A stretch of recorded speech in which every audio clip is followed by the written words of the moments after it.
I know that the little lesson on wireframing was a little long, so I'm going to keep this one relatively short, but I just wanted to spend some time talking about interactivity and motion in web design, seeing that we are going to be designing the overall layout of our sites with the wireframing, and I don't want you guys to feel like you're constricted to this traditional website structure that we've been seeing a lot. I know in the anatomy of a website reading, it broke down the website into these really distinct elements, the header, featured content, sidebar, footer, background, but there are a lot of trends going on in web design that are really trying to break those molds. So I just wanted to show you guys some trends so that way you can think a little bit more outside the box when you're wireframing your websites and then going into designing it. So one of the big trends that's been happening in web design recently is called parallax web design, and this gives the effect that the website has depth and perspective and that things are animating and moving. So this is a website called soliarnoir.net, and I just want you to watch what happens when you scroll. So it's a single page website that's very, very long, but there's animation and parallax in the programming of the site that creates this feeling of animation. And here, if you look on the right-hand side of the website, is a little navigation bar that shows you where you're at in the site. So as you scroll, the little arrow moves down to the color that coordinates with the background of that page. I really love these parallax designs. If you Google best parallax websites, you'll see a lot of different ways that this technology is being used in web design. But here we have a single page column site um, that's using the parallax technology to animate and also give the feeling that there's these different panels that keep sliding up. So that traditional web layout that we've seen in a lot of the examples is really non-existent here. We're just dealing with one page that has the content on side of it. So these are really, really fun. I encourage you to explore some of the parallax designs. They're really, really popular in web design as of late.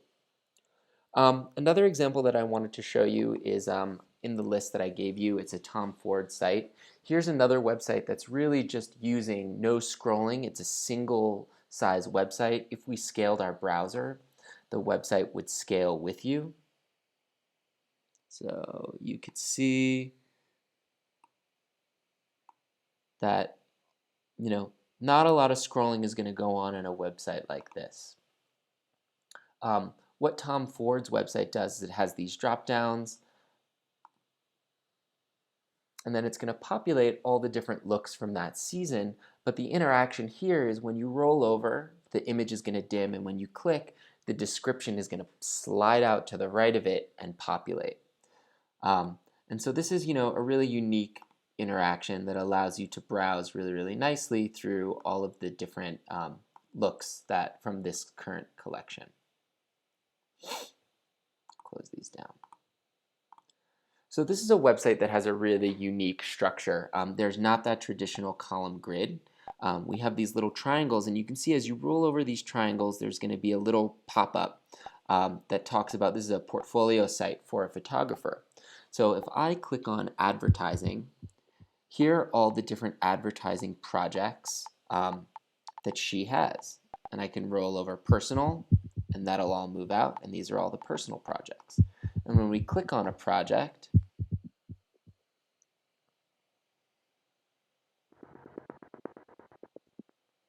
so you could see that this whole little motif of the triangles and the geometrics carries in throughout the animation of the site, and it allows us now full screen to scroll around the image and see it. And we can use the little right arrow to go to the next image for this project.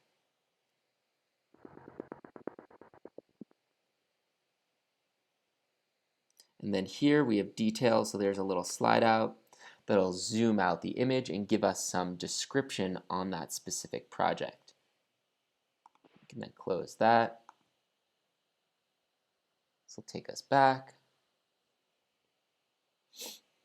So again, a really non-traditional way of breaking up the space and not necessarily thinking about web design as being a traditional columned grid.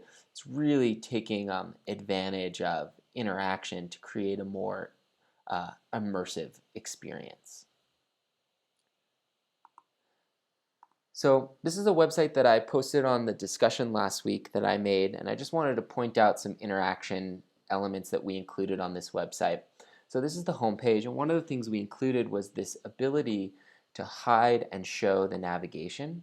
So that way, this is a website for an artist, so that way the work can really speak for itself. If the navigation was hidden, we would be able to navigate this site through the right and left arrows. So right now we're on a project page. So you can see there's all these different projects. This website is navigating on a horizontal plane. So it's one long horizontal website where the first one is a long vertical website. But we also have the ability to hide and show the information about the website as well as look at a bunch of different images.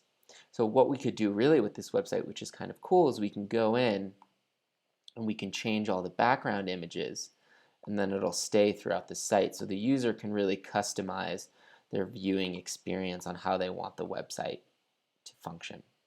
We also have a play, which is going to pop up a little video preview of the work itself.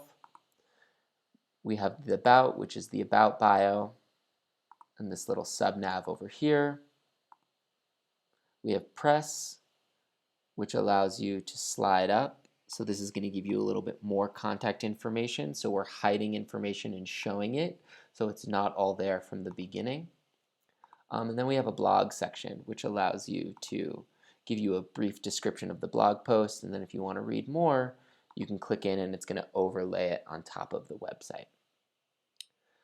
The last website that we're going to look at, I'm not going to be able to actually show you the whole thing, but if you have Google Chrome and you have an iPhone or an Android phone, I highly recommend you check out this website because it's really, really amazing.